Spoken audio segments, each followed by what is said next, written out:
গোটা পৃথিবীর নানা প্রান্তে আমরা নতুনদের জয় জয় গান দেখছি, তরুণদের জয় জয় গান দেখছি। সেখান থেকে আমরা যখন আমাদের ২৪-এর গণঅভ্যুত্থানের কথা বলি, সেখান থেকে আজ আপনি জাতীয় সংসদে অভিজ্ঞতা, প্রথমে একটু আপনার অভিজ্ঞতার কথা জানতে চাইবো।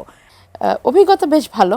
আমি যেটা বুঝলাম কাজ করতে গিয়ে, আমার গত ১ মাস তো এখনো হয়ে ওঠেনি, এই সময়টাতে আমি যেটা বুঝলাম সেটা হচ্ছে যে আসলেই আইন প্রণেতা হিসেবে সংসদের ওই চেয়ারটা খুব গুরুত্বপূর্ণ এবং আসলেই অনেক কিছু করা যায় যদি করার ইচ্ছা থাকে।